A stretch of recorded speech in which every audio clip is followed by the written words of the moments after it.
Tras la conquista del Reino de Sevilla en el siglo XIII, los reyes de Castilla comienzan la ordenación territorial desde el Bajo Guadalquivir al entorno del Guadalete. Jerez se mantiene como ciudad de realengo o de señorío real, mientras que el resto de los territorios de la frontera se administran bajo la forma de señorío. Se concedía a un noble señor la jurisdicción de amplias extensiones, incluyendo castillos y alquerías. Esto no supone el vasallaje feudal entre campesino y señor, sino que éste ejerce funciones jurídicas y administrativas sobre el conjunto del territorio, pudiendo repartir lotes de tierra a repobladores e intervenir en usos comunales sobre montes y baldíos. El señor no es propietario de esas fincas, pero su condición de preeminencia del titular del señorío hará que se hagan con la propiedad de grandes extensiones, creando las bases de los futuros latifundios de la zona. A partir de 1492 se pacifica la frontera con el Reino de Granada. Xerés pierde su importancia estratégica y militar, aunque a diferencia de las localidades colindantes, aún formaba parte del realengo de la Corona de Castilla. Pero la debilidad de la monarquía favorece que dos grandes familias nobiliarias, los Guzmanes, titulares del Ducado de Medina Sidonia, y los Ponce de León, del Ducado de Arcos, ejerzan una significativa influencia sobre la economía y política del municipio. Las tensiones entre estos señoríos y la corona irán increciendo a lo largo del siglo XV y XVI. Los puertos de Cádiz y Sanlúcar pasaron a manos de estas casas ducales, quienes impidieron la entrada a la flota real. La corona se ve entonces obligada a la construcción de un puerto real en tierras jerezanas, que posteriormente se segregaría del municipio, ocasionando la pérdida de la única salida al mar del consistorio jerezano.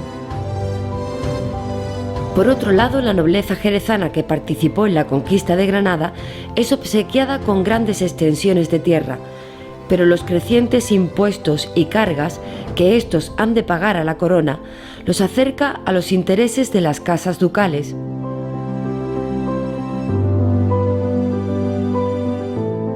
En 1640, el noveno duque de Medina Sidonia promueve una conspiración para crear el Reino de Andalucía, a la que se adhiere una parte relevante de los señores de Jerez. El intento secesionista fracasa, por lo que se refuerza el papel de Sevilla como puerto de la corona para el comercio y la colonización de América, lo que margina la economía agraria de la comarca. En este contexto de luchas nobiliarias y pérdida de relevancia política de la ciudad, a lo largo del siglo XVI y XVII se acomete el lento proceso de poblamiento y puesta en producción de las extensas y vacías tierras del sur y este de la ciudad que antes fueron frontera. Así Jerez se mantiene como el granero del sur del reino. El mantenimiento de la población dependía de ese grano, y de ahí la importancia política de la oligarquía terrateniente frente a la corona y el interés de los señoríos por hacerse con tierras en la zona. Para acelerar la repoblación y explotación de las tierras, se hacen concesiones a órdenes religiosas. Así, en 1475 se inicia la construcción del monasterio de la Cartuja junto al río, donde la tradición situaba la victoria de la batalla del Salado contra tropas benimerines en 1368. Este jugaría un papel importante en la puesta en producción de las vegas del Guadalete y en la cría caballar. Además de grandes propiedades cerealistas y cesiones a órdenes religiosas, el campo de Jerez disponía de un extenso ruedo y tierras de realengo.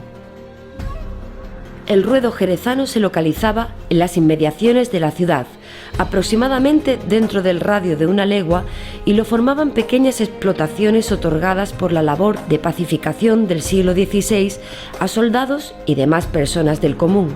Se dedicaba a la producción hortícola, la legumbre, olivares y cría de aves, como también de ganadería menor, siendo también el lugar donde se mantuvieron los viñedos tras la conquista.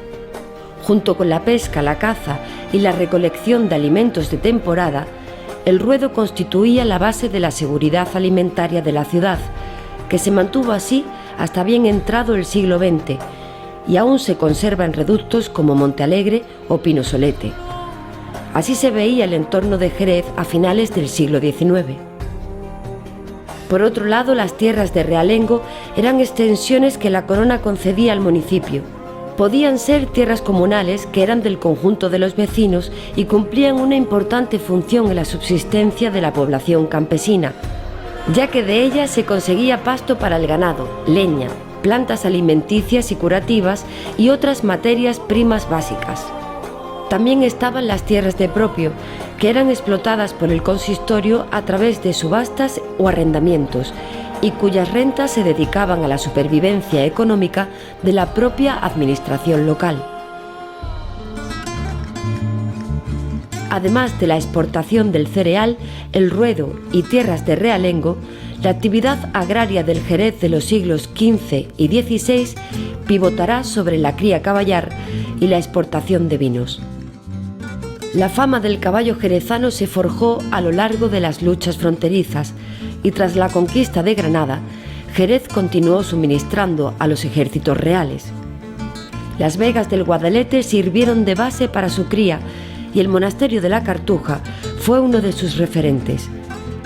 La conformación de los virreinatos americanos también supuso un factor de desarrollo del sector ecuestre local.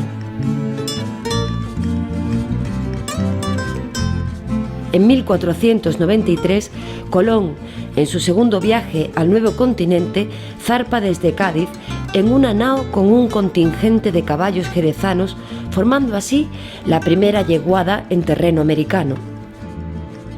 Pero la influencia de Jerez no se limita al aporte del propio animal.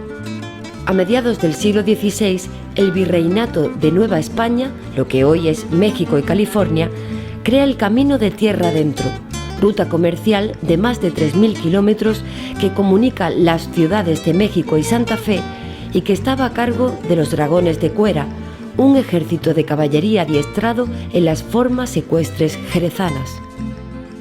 Así, la guarnicionería, la doma, la monta y la antropología general del caballo en América, desde el gaucho pampero hasta el cowboy norteamericano, encuentran su origen en la cultura ecuestre surgida de la frontera jerezana, mestizaje entre lo castellano y lo andalusí.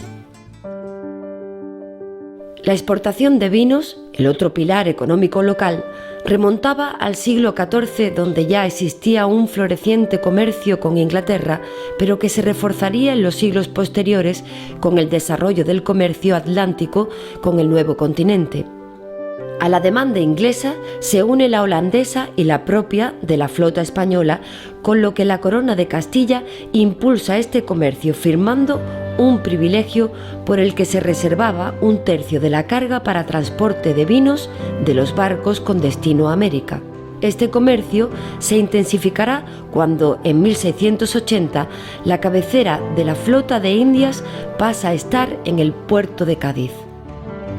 Ante este auge, en 1488, el Cabildo promulga las ordenanzas del gremio de la pasa y la vendimia para regular las transacciones comerciales de los vinos de Jerez. A finales del siglo XV, su sistema productivo se basaba en la figura del cosechero extractor, que por norma general era propietario de la viña y elaboraba los vinos en blanco para vender la producción a comerciantes exportadores. Pero en los siglos XVI y XVII, nuevos comerciantes se van asentando en la zona para almacenar y reelaborar los vinos para adaptarlos a los gustos de los consumidores de los mercados de destino. Comienzan entonces los conflictos de intereses entre exportadores y extractores. Una oligarquía de estos últimos, apoyándose en las ordenanzas de 1488, constituyen el gremio de la vinatería, que impondrán sus intereses sobre los comerciantes, lo que generará numerosos conflictos que se alargarán durante los siglos posteriores. Hasta que en 1772, en plena efervescencia liberal, un reconocido comerciante, don Juan Aurie, en compañía de un gran número de pequeños cosecheros, solicitan con la presentación de un informe al Consejo de Castilla la suspensión del gremio de la vinatería, y tras darle la razón en 1778, las ordenanzas del vino pasan a ser papel mojado. El pleito de Aurie, como así se le conoció, marca un hito simbólico en la línea del tiempo del mundo rural jerezano. Comienza la batalla entre la burguesía emergente y la oligarquía terrateniente. La progresiva hegemonía de la burguesía jerezana en la ciudad supone que el centro de poder local bascula desde lo agrario a los círculos comerciales. La lógica liberal se va imponiendo y con ello el desarrollo de estructuras capitalistas. Es entonces cuando surgirá un nuevo sujeto político, el campesinado y proletariado agrario, que marcará el devenir del pueblo jerezano a lo largo de los siglos posteriores.